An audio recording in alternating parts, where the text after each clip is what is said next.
Deus, glorificado, exaltado seja teu santo e bendito nome, porque nós temos o privilégio de falar contigo, nós temos o privilégio de conversar com o Senhor, sem marcar audiência, sem ficar colocando na agenda. Nós temos o grande privilégio de irmos a um Deus poderoso, a um Deus criador, a um Deus que fala e tudo se faz, a um Deus que limita um mar tão violento a não passar do seu limite, a um Deus que faz a vida gerar do nada. Nós temos o privilégio de nos relacionar com esse Deus. Muito obrigado, meu Deus, porque o Senhor escolheu homens pecadores, mulheres pecadoras, para se relacionar contigo, sem olhar para os nossos defeitos, mas nos amando do jeito que nós somos. Amém, Senhor. Por favor, Pai, pela tua misericórdia e pelos teus cuidados, mais uma vez nós clamamos pelas virtudes do sangue de Jesus. Mais uma vez nós clamamos, mas clamamos de todo o nosso coração, que aquele processo de transformação que Jesus começou na nossa vida, que o Senhor possa completar, porque quando o Senhor voltar, nós queremos estar transformados, libertos. Amém. Nós queremos estar, ó Pai, prontos para erguermos nossos braços e dizer: esse é o Deus que nós aguardarmos. Amém. Na sua salvação nos regozijamos e nos alegramos. Então, por favor, Jesus, pela tua misericórdia, apague as nossas transgressões, nos ensina, Pai, a andar humildemente contigo, nos ensine, Senhor, verdadeiramente a ser dependentes do Senhor, nos ensine, Senhor, a confiar em Ti, nos ensine, Senhor, a entender e compreender que o Senhor irá nos sustentar em todos os momentos da nossa vida. Nos ensine, ó Pai, a acreditar verdadeiramente que assim como o Senhor guiou aquelas pessoas do Egito para Canaã, que o Senhor cuidou daquelas pessoas, o Senhor vai cuidar de cada um de nós, no meio dessa pandemia, no meio dessa desestrutura psicológica, no meio dessa desestrutura econômica. O Senhor vai alimentar cada filho que confia em Ti. Mas por favor, Senhor, nós precisamos também da alimentação, precisamos também dos recursos para cuidar das famílias dos nossos próximos, mas nós precisamos também, ó Pai, do batismo do Espírito Santo, para pregarmos, anunciarmos, para amar as pessoas incondicionalmente, para estender para as pessoas a mão, para não olhar para as pessoas com um olhar, Senhor, de preconceito, para não olhar para as pessoas com um olhar crítico, mas para olhar para as pessoas com o olhar de Jesus, Senhor. Por favor, somente o trabalhar do Espírito Santo na nossa vida é que nós iremos conseguir olhar para os perdidos e dizer para eles que ainda há esperança. Por favor, Senhor, lá fora as pessoas sofrem, o inimigo trouxe para esse planeta essa desestrutura, o inimigo trouxe para esse planeta essa loucura. Então, por favor, Senhor, que o Senhor possa salvar muitas pessoas nesse momento, que elas possam se render a Ti, que elas possam compreender que a única esperança que elas têm é o Senhor. Essa noite, ó Pai, o Senhor enviou aqui o Teu servo, o pastor Fernando Cunha, que o Senhor possa colocar sobre ele, como sempre o Senhor tem feito, o poder do Espírito Santo, que nessa hora o anjo possa descer do céu e colocar nos seus lábios uma brasa viva do toque do Espírito Santo. Ele, ao erguer-se dessa oração, ele possa levantar e abrir a Tua palavra, e muitos corações que não ouvir essa mensagem possam se transformar. Homens que estão na igreja, que muitas vezes perdidos, possam se encontrar contigo. Igreja muitas vezes que está fria, possa se reaquecer com a presença do Espírito Santo. Por favor, Senhor, nós não queremos que nenhum de nossos irmãos se perca, mas que todos estejam prontos quando o Senhor voltar. Os abraços nos seus lares nessa hora, Senhor. Talvez tenha alguém que já acostumou a ficar em casa. Pelo amor do Teu nome, Senhor, não permita que nenhum dos nossos irmãos venha desanimar da fé no meio dessa pandemia e no meio dessa sacudidura tão intensa. Por favor, Senhor, o abrace cada um de nós nessa manhã noite e nos dê a Tua paz, perdoa o nosso pecado, para pensamento por atos, e nos dê uma certeza da salvação que há em Cristo Jesus, e nós iremos dizer para os pecadores a Tua paz, iremos dizer para os pecadores que o Senhor tem a solução e que o Senhor vai voltar, vai nos levar para o céu. Não temos méritos nenhum, mas é confiante no santo e doce nome de Jesus. Amém. Nossa boa noite a todos, que Deus nos abençoe no estudo da Sua palavra e, acima de tudo, ao abrirmos a palavra de Deus, a Santa Bíblia Sagrada, que a mensagem que Ele tem a dar a cada um de nós venha encher o nosso coração, que possamos nessa noite sentir também a presença do nosso Deus na nossa vida. Eu quero lhe convidar a abrir a sua Bíblia em alguns textos. O primeiro deles, Lucas capítulo 21. Lucas capítulo 21, nós vamos ver alguns textos nessa noite, falando acerca da importância dos sinais também da volta de Jesus e da nossa entrega, a entrega da nossa vida nas mãos dele. Lucas, no capítulo 21, os versos 20 a 24.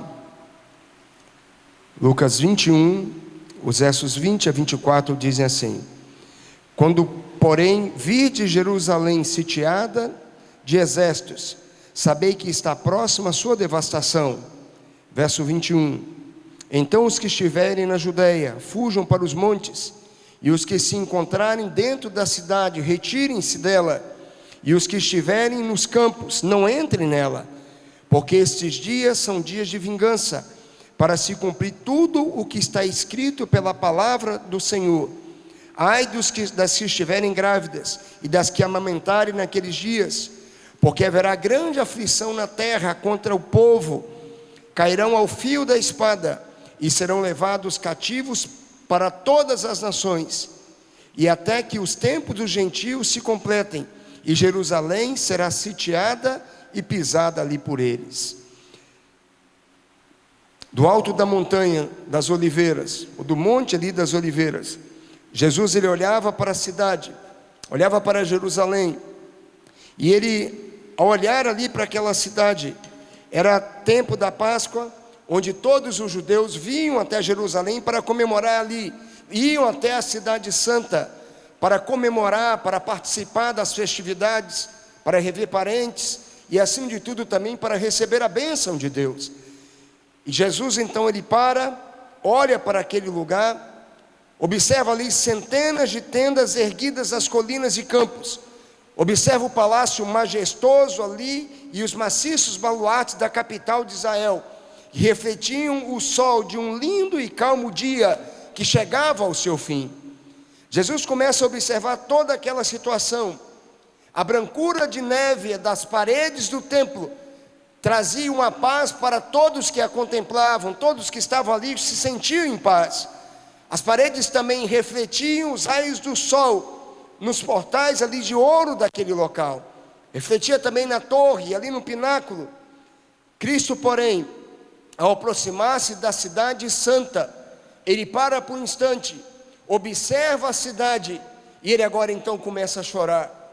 As pessoas que estavam ali com Jesus, elas não conseguiam entender o porquê do choro, diante de tamanha beleza. Por que Jesus estava chorando?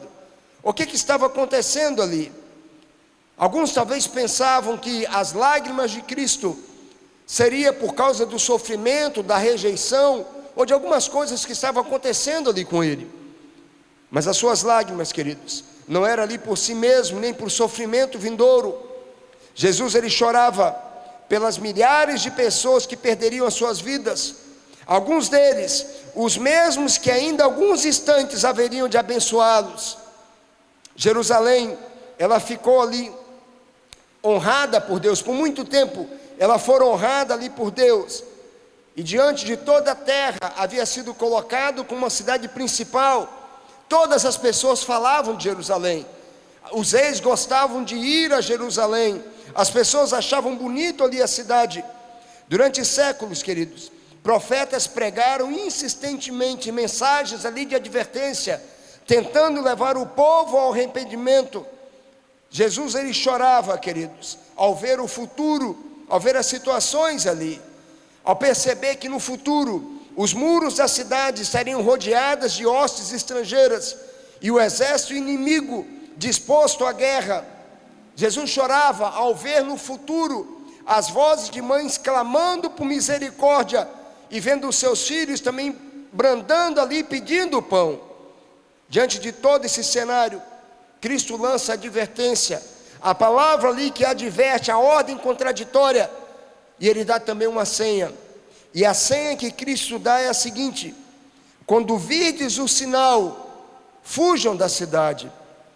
Quando virdes o sinal, Cristo viu em Jerusalém um símbolo de um mundo endurecido na incredulidade, na rebelião, e um mundo também que se apressa ao encontro dos juízos retribuidores de Deus. Ele viu na cidade amada aquilo que prefigurava a destruição do mundo, que não queria nada com seu Deus, não queria nada ao lado dele ali. E também viu nela, querido, a prefiguração de um mundo que a cada dia se afasta de Cristo. A profecia que ele proferiu era dupla em seu sentido. Ao mesmo tempo que prefigurava a destruição de Jerusalém, representava igualmente os terrores dos últimos dias, os dias em que nós estamos vivendo. É interessante que a profecia que Cristo lançara, ela teve seu cumprimento parcial em Jerusalém. Cristo havia advertido os seus discípulos da importância de estarem alertas, de estarem ligados ali aos acontecimentos, de prestarem atenção nas notícias, nos rumores, de observarem o que os jornais diziam, de ver as coisas que estavam acontecendo ali no seu tempo e também no tempo vindouro. E ele então adverte no livro de São Mateus, capítulo 24, versos 15 e 16, e Lucas no capítulo 21, verso 20, que nós iremos ler de novo. E ele diz assim: quando pois virdes o sinal, quando porém virdes Jerusalém sitiada de exércitos, sabei que está próxima a sua devastação. Quais eram os sinais, queridos? Quais eram os indícios? Quais eram os toques que Jesus deu para que o povo pudesse ficar apercebido e dessa maneira fugisse de Jerusalém e não consumisse ali a sua vida? Nós podemos destacar alguns desses sinais. O primeiro deles, o exército romano com seus estandartes idólatras ali na Terra Santa. Um outro sinal, rumores de cerco. E um terceiro sinal, querido, a falsa segurança. Quando eles vissem esses sinais, deveriam achar segurança para a sua fuga, não deveriam hesitar, não deveriam demorar-se. Aqueles que estavam no campo, Jesus disse, não voltem para a sua casa. Aqueles que estivessem no terraço, não eram para descer para pegar as suas coisas. Aqueles que estivessem na cidade, não eram para voltar para casa, para buscar os seus familiares. Quando vissem os sinais, todos deveriam correr. Não era para trocar de roupa, ou pegar algum mantimento, ou alguma coisa que pudesse estar ali na sua mão. Todos deveriam correr. Todos deveriam fugir. Jerusalém era uma cidade forte.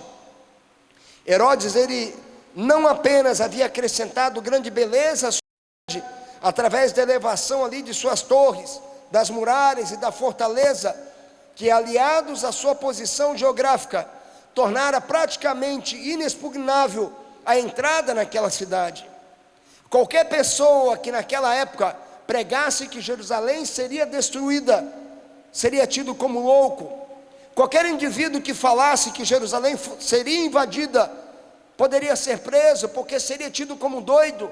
Jamais se pensaria algo, porque a cidade era fortalecida, a posição dela ajudava. De todos os cantos poderiam perceber os inimigos chegando, tentando atacar ali a cidade. Mas Jesus mesmo disse, em Mateus 24, verso 33, que não passarão o céu e a terra, e os seus pecados serão levados à condenação. Após essa condenação, querido, a misericórdia divina, ela atuou ainda por 40 anos, dando a oportunidade para que as pessoas pudessem se converter, dando 40 anos, pois ainda haviam pessoas ignorantes quanto ao caráter e obra de Cristo. Os próprios filhos ali não haviam gozado das oportunidades e nem recebido a luz que os seus pais haviam desprezado. Os discípulos dariam a estes a oportunidade de ver profecias do nascimento, da crucifixão, morte e ressurreição de Cristo. Mas tal oportunidade, ela fora rejeitada por eles, sendo condenados pelos seus próprios pecados.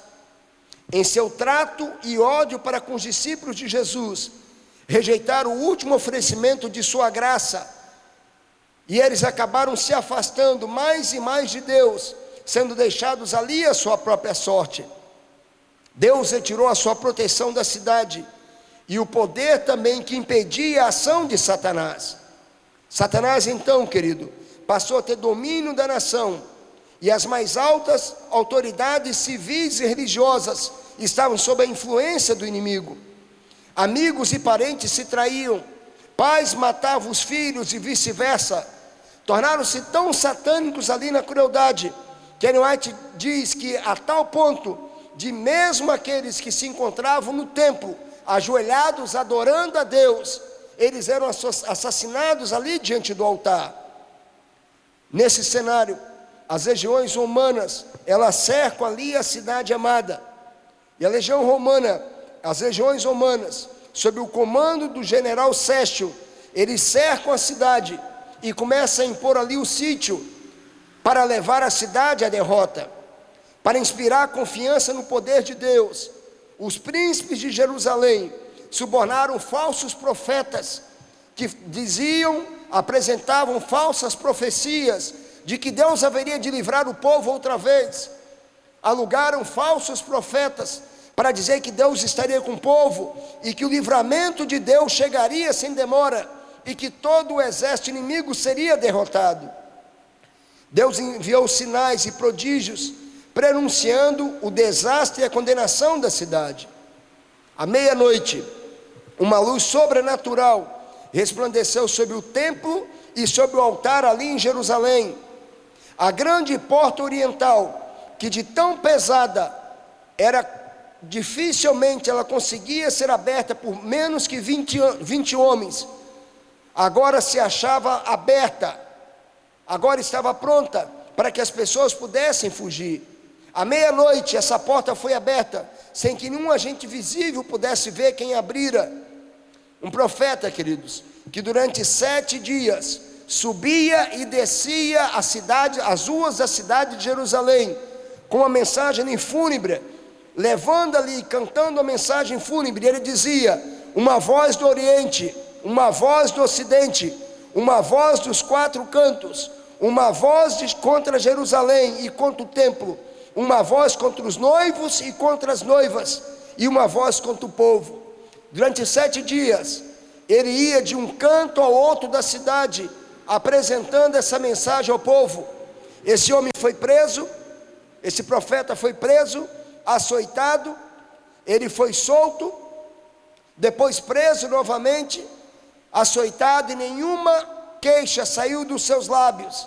A cada açoite que ele recebia, ele apenas dizia: ai, ai de Jerusalém, e ai dos habitantes dela.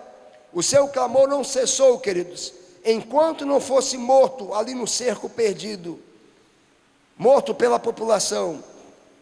Durante a saída do povo, durante o livramento que Deus deu ao seu povo, nenhum cristão pereceu ali no cerco de Jerusalém, porque Cristo dera a senha, e a senha era: quando virdes o sinal. O general Tito, ele tentou de todas as formas poupar ali a cidade da morte e da destruição. Ele mesmo enchia-se de temor ao ver ali os montes de corpos apodrecidos no vale, os corpos das pessoas de Jerusalém. Olhava ele ali do alto do Monte das Oliveiras a magnificência do templo, e deu então a ordem para que nenhuma pedra fosse retirada ou danificada ali do templo pelo seu exército. E ele então disse para os judeus: venham para fora, por favor, não me force a entrar na cidade, eu não quero guerrear dentro da cidade santa. Venham para fora para que possamos guerrear aqui, eu não quero combater dentro do templo. Os chefes judeus, eles rejeitaram, esperando ali que Deus os livrasse. Os crimes e horrores, queridos, que ocorriam dentro da cidade santa, só atiçavam os exércitos que estavam do lado de fora, esperando a oportunidade para poder entrar. Tito então decidiu atacar, deu novamente a ordem para não tocar no templo. À meia-noite, queridos, durante a noite, alguns judeus saíram da cidade santa, na vã tentativa de conseguir alguma coisa para comer. Eles saíram da cidade santa, atacaram ali alguns soldados romanos. Na luta, um dos soldados romanos lança uma tocha, e ali a tocha acaba pegando na sala revestida de cedro do templo, que logo pega fogo. Tito corre para o local, ordena aos seus soldados que não danificasse o templo, que o fogo fosse apagado. Mas em sua fúria, queridos, os soldados romanos lançaram mais tochas dentro do templo, e com espada matavam todos aqueles que encontravam. O livro Batalha Final, na página 25, ele diz que o sangue corria como água pelas escadas do templo abaixo. Milhares e milhares de judeus pereceram, e acima do ruído da batalha, ouviam-se apenas as vozes bradando: Icabode, foi-se a glória. Tito então achou impossível conter ali a fúria dos soldados. Ele corre para o lugar santo e faz um último apelo para que os soldados não destruíssem aquele lugar. O centurião Libérus esforçou-se para impor obediência, mas tudo em vão. Os soldados, ao adentrarem ali no local santo e observarem ali tanto ouro que havia, eles ficaram maravilhados. Um dos soldados, sem ser apercebido, ele lança agora uma tocha, uma flecha com fogo, que pega ali nas paredes, as cortinas do templo e na porta também. Todo o templo agora começa a se incendiar. O teto de cedro assemelha-se a lençol inflamado ali nas chamas. Fora, queridos, os aclamados gritos dos romanos misturavam-se aos gemidos de crianças, idosos e mulheres que pediam ali socorro, pessoas que clamavam a Deus pedindo socorro, e todos eles eram consumidos pela espada ou pelo fogo. O livro A História dos Judeus, ele diz o seguinte: o morticínio do lado de dentro era até mais terrível do que o espetáculo visto fora.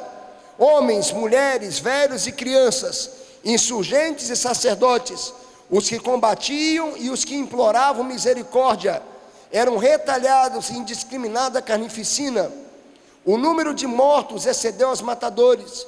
Os legionários tiveram de subir a pé e a cavalo sobre os montes de cadáveres para prosseguir a morte de extermínio das pessoas. Tanto a cidade, querido, como o templo, eles foram completamente arrasados. Naquele dia, pereceram mais de 1 milhão de pessoas. Os sobreviventes de Jerusalém foram levados e espalhados como escravos para várias cidades, muitos deles arrastados para Roma, vendidos ali para outras nações. Alguns eram lançados nos anfiteatros ou lançados às feras ali, e muitos deles, queridos, foram dispersos por toda a terra. Na sorte da cidade santa, da cidade escolhida, nós podemos contemplar a condenação de um mundo que rejeita a misericórdia de Deus. Na sorte da cidade de Jerusalém, nós podemos contemplar a mesma história de um mundo que rejeita não apenas a misericórdia, mas que colocou aos pés a santa lei de Deus. E a mesma senha, o mesmo aviso que foi dado aos judeus lá no passado, também é concedido aos cristãos nos dias de hoje. O mesmo sinal, o mesmo aviso que Deus diz: quando virdes os sinais. É interessante que quando mencionamos os sinais da volta de Jesus, algumas pessoas respondem mais ou menos assim: mas pastor Fernando, terremoto, fome, peste, assassinatos, guerras sempre aconteceram, sempre existiram todas essas situações, desde quando o dilúvio veio, desde quando Adão e Eva pecaram, essas coisas sempre fizeram parte do mundo, não há nada de novo para nós. Com certeza, querido, mas nunca na história da humanidade nós tivemos um cenário tão completo como nos dias de hoje. Nunca na história da humanidade podemos ver tantos sinais cumpridos e outros que estão para se cumprir, como nos dias de hoje. E eu quero rever com você aqui alguns desses sinais que se cumpriram, ou que estão se cumprindo. O primeiro deles, em 2 Pedro, no capítulo 3, os versos 3 e 4. 2 Pedro, capítulo 3, os versos 3 e 4. O próprio apóstolo Pedro, ele nos advertiu acerca disso. E ele diz assim, ó: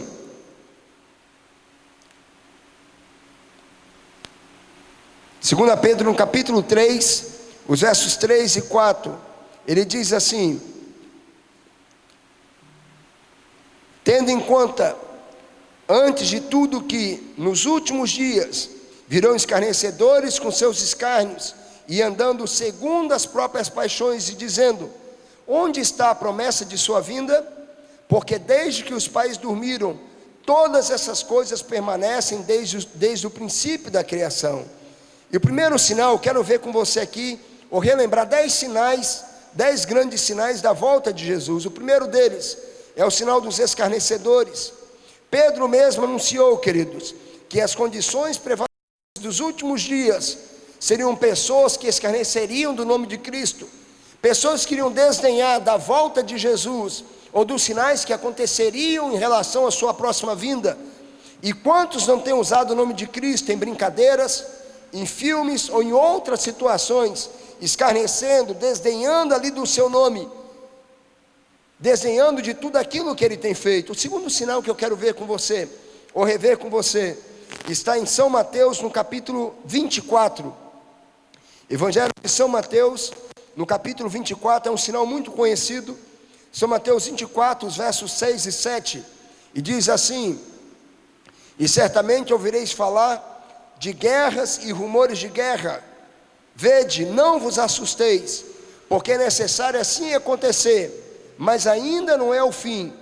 Porquanto se levantará nação contra nação, e reino contra reino, e haverá fomes e terremotos em vários lugares. O século 20, ele testemunhou 2 das maiores guerras já conhecidas, a Primeira e Segunda Guerras Mundiais, onde morreram ali mais de 70 milhões de pessoas, outras ficaram feridas ou desaparecidas. O século 20, ele foi conhecido como um dos mais sangrentos, mas o século 21, nós já adentramos a ele, tendo uma lista incontável de guerras e pessoas que perderam as suas vidas. A guerra tem feito parte do nosso dia a dia, querido. Um outro sinal que eu quero ver com você, ainda no capítulo 24, verso 7, diz assim, ó: e haverá fomes em vários lugares. Todos os dias, milhares de pessoas, elas têm morrido por causa da fome. Todos os dias, milhares de pessoas têm perdido ali a sua vida por conta da questão da fome. Para você ter uma ideia, nos últimos 100 anos, nós testemunhamos 4 das maiores fomes de toda a história. Rússia, 1921 e 1933. A própria China, 1928 a 1930. Bangladesh, 1943 a 1944. Estima-se que só nesses 3 períodos, cerca de 20 milhões de pessoas morreram de fome. E tantas outras milhares de pessoas têm morrido nos dias de hoje, até mesmo por conta da peste que nós temos vivido nesses momentos. Quantas pessoas têm passado a privação do alimento? Ainda no capítulo 24, verso 7, há um quarto sinal, que diz assim, ó: e haverá terremotos em vários lugares. O último século, querido, testemunhou 2 dos maiores terremotos da história. 1920, na China, matando 180 mil pessoas. 1923, no Japão, deixando feridos ali cerca de 1.500.000 pessoas, dos quais 200 mil acabaram morrendo. O terremoto do Japão foi descrito na mesma ocasião como a maior catástrofe desde o dilúvio. Ainda tem um terremoto do Haiti e outros tantos que têm consumido a vida de muitas pessoas. Vários sinais, queridos, que têm acontecido ao longo da história. Um quinto sinal, 2 Timóteo no capítulo 3, vamos voltar aqui. 2 Timóteo no capítulo 3, os versos 1 a 3 dizem assim, ó: sabe, porém, isto, nos últimos dias sobrevirão tempos difíceis, pois os homens serão egoístas, avarentos, jactanciosos, arrogantes, blasfemadores, desobedientes aos pais, ingratos, irreverentes, desafeiçoados, implacáveis, caluniadores, sem domínio de si, cruéis e inimigos do bem. Então, um dos sinais é a questão dos tempos difíceis, queridos. Quase não dá para se confiar nas pessoas nos dias de hoje. Por todo local por onde você vai, é miséria, é pessoas querendo uma superar a outra, uma tirar vantagem da outra. Em meio às coisas que acontecem na vida, no mundo, as pessoas acabam querendo tirar vantagem em tudo. É preço que aumenta, é alimento que aumenta em meio à maior necessidade que se tem, tempos difíceis que nós temos vivido. Um sexto sinal que a Bíblia apresenta, Lucas capítulo 21. Voltemos lá em Lucas no capítulo 21. E esse aqui é um sinal especial, porque diz assim, ó, os versos 25 e o 26, é a questão do temor. E haverá sinais no sol, na lua e nas estrelas, e sobre a terra, e angústia entre as nações, em perplexidade por causa do bramido do mar e das ondas. E haverá homens que desmaiarão de terror, pela expectativa das coisas que sobrevirão ao mundo, pois os poderes do céu serão abalados. A questão do temor, querido, desde o advento da bomba nuclear, nosso sonho de paz e segurança se transformou em terrível pesadelo. As pessoas têm medo de tudo, as pessoas temem a todas as coisas e a todo instante. E quando o grande conhecimento que os seres humanos adquiriram deveriam ser para lhes dar segurança, acaba lhe dando temor, lhe dando medo de todas as coisas que acontecem. Um sétimo sinal que a Bíblia apresenta, São Mateus capítulo 24, os versos 37 a 39, dizem assim, e esse sinal é o sinal que Deus deu para os dias de Noé, pois assim como foi nos dias de Noé, também será a vinda do Filho do Homem, porquanto assim como nos dias anteriores ao dilúvio, comiam e bebiam, casavam-se e davam-se em casamento, até o dia em que Noé entrou na arca e não perceberam, senão quando veio o dilúvio e os levou a todos, assim também será a vinda do Filho do Homem. Nos dias de Noé, querido, o avanço e grande conhecimento da civilização, elas foram ofuscados ali por tudo aquilo que se tinha, pela violência desenfreada e pela escandalosa imoralidade. A mesma coisa que acontece nos dias de hoje. O oitavo sinal, o sinal ali do Evangelho, Mateus capítulo 24, o verso 14, e ele diz assim: e será pregado este Evangelho do reino por todo o mundo, para testemunha a todas as nações, e então virá o fim. Durante muitos anos, por meio da página impressa, por meio da internet, rádio, televisão, a pregação do Evangelho, ela tem alcançado a escala mundial, e se tornou possibilidade real. Quantos de nós pensávamos como o Evangelho vai alcançar o mundo? Hoje, diante da própria TV, milhões de pessoas são alcançadas pela pregação da mensagem de Deus. Deus, ele tem os seus meios para poder alcançar ali as pessoas. Deus, ele tem a sua maneira. O penúltimo sinal que eu quero ver com você é o que temos vivido hoje. São Mateus capítulo 24, o verso 7, diz assim, São Mateus 24, o verso 7, porquanto se levantará nação contra nação, reino contra reino, e haverá fomes e terremotos em vários lugares, porém este é o princípio das dores. Então sereis odiados e vos matarão, e vos matarão, e sereis atribulados, e sereis odiados por todas as nações, por causa ali do meu nome.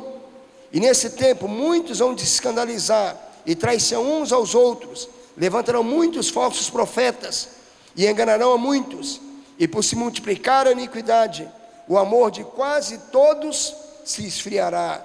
A Bíblia é clara, queridos, quando fala acerca da questão dos sinais, quando apresenta tudo aquilo que há de acontecer, e nós temos vivido nos dias de hoje, um dos sinais, ou parte desses sinais, várias pestes que têm acontecido, todos estamos trancados em casa, alguns não saem para o trabalho, outros têm medo de sair à rua, todos tentando se proteger da praga para não adentrar a sua casa. E por fim, o último sinal que eu quero ver com você, Lucas capítulo 21, os versos 28 a 32, Lucas capítulo 21, os versos 28 a 32 diz assim: ora, Ao começar essas coisas a suceder, exultai e erguei a vossa cabeça, porque a vossa redenção se aproxima. E ainda lhes propôs uma parábola dizendo: vede a figueira e todas as árvores, quando começam a brotar, vendo, sabeis por vós mesmos que o verão está próximo. Assim também, quando virdes acontecerem essas coisas, sabei que está próximo o reino de Deus. E em verdade vos digo, que não passará essa geração sem que tudo isso aconteça.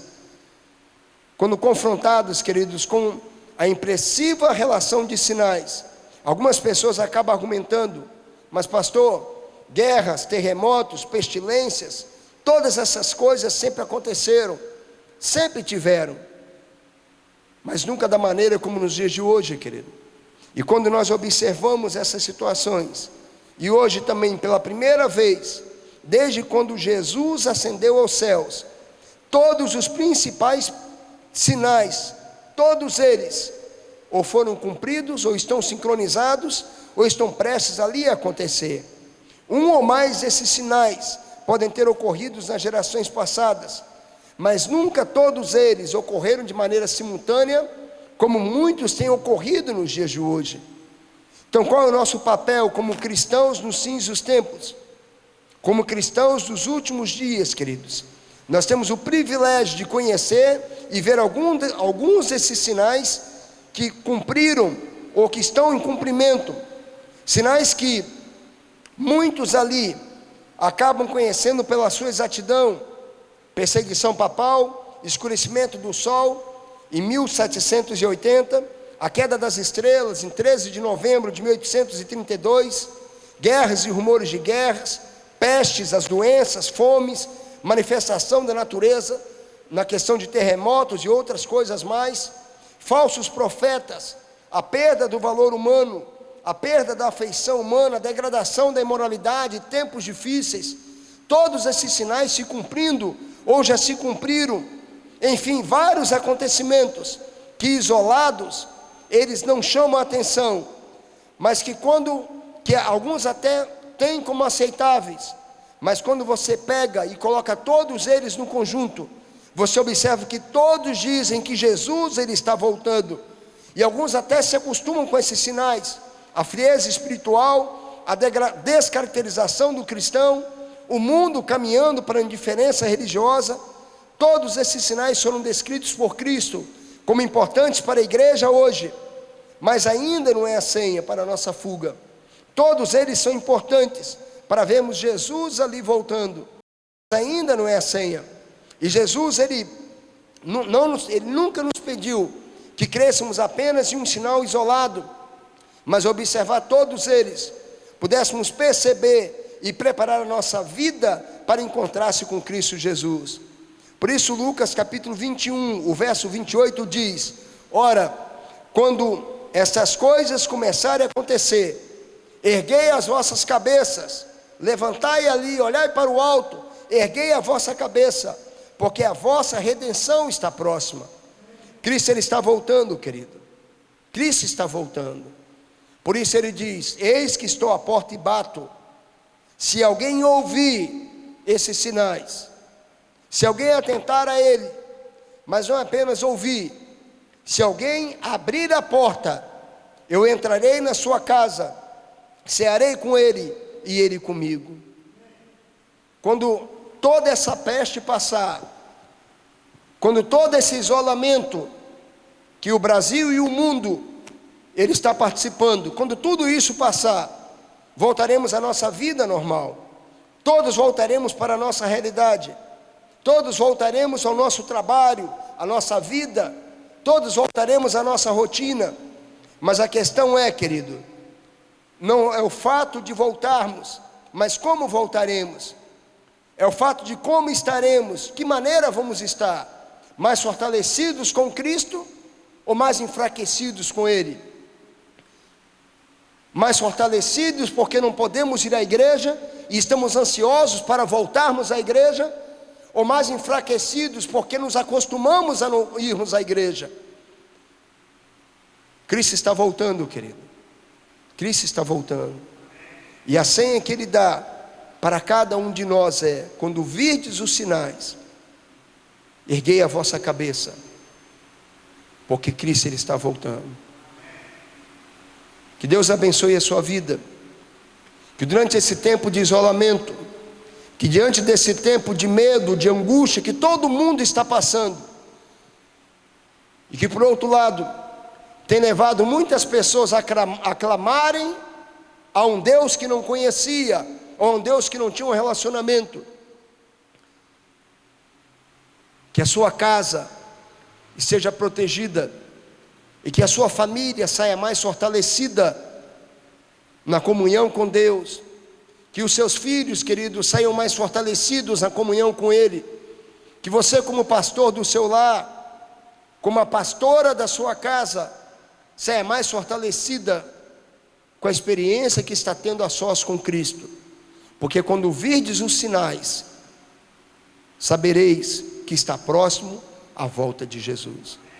E eu quero orar nesse instante a Deus, pedindo a Ele que abençoe a sua vida, que abençoe a sua casa, que coloque um anjo à sua porta, que o mesmo marco que foi pintado e não permitiu que a morte adentrasse na casa dos israelitas,